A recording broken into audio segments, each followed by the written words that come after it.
पुछम पढ़े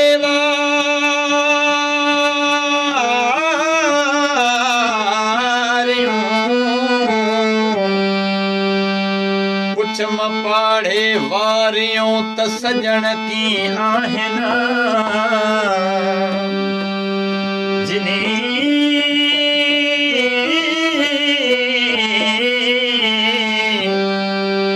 जिन्हें साम्हूं घारिया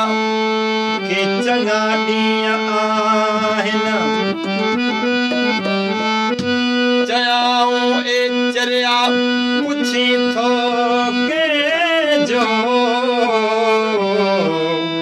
उन्हनि खे त लॻी विया यरनानी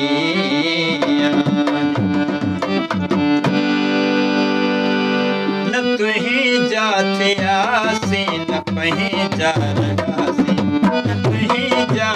थियासीं न पंहिंजा रहासीं अकेला हुयासीं अकेला रहियासीं अकेला हुयासीं अकेला रहियासीं न तुहीं जा थियासीं न पंहिंजा रहासीं न तुहीं जा थियासीं न पंहिंजा रहासीं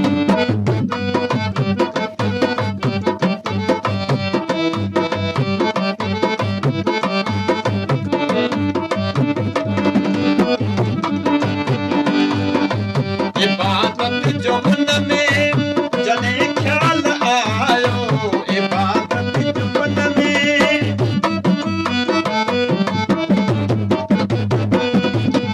इबादत जो मन में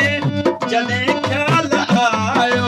उथी नाव तुंहिंजो मथे हथ कयासीं उथी नाव तुंहिंजो मथे हथ कयासीं अकेला हुयासीं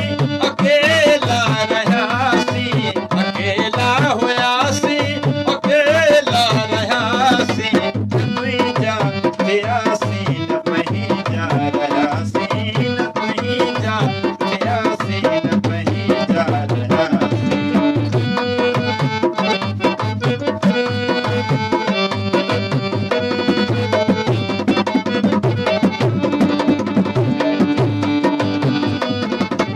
असां जूं निगाहूं तव्हां में हुयूं पर असां जूं निगाहूं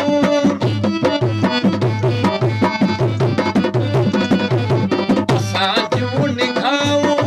तव्हां में हुयूं पर तव्हांजी नज़र में असीं न हुयासीं तव्हांजी नज़र में असीं न हुयासीं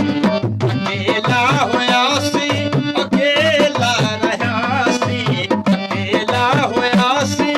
अकेला रहियासीं न तुंहिंजा थियासीं न पंहिंजा रहियासीं न तुंहिंजा थियासीं न पंहिंजा रहियासीं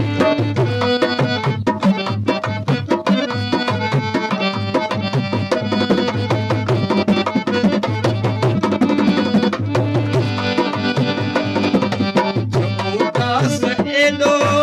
उस्ताद रही थो उदास एॾो उस्ताद रही थो असीं तुंहिंजी रज़ा ते राज़ी रहियासीं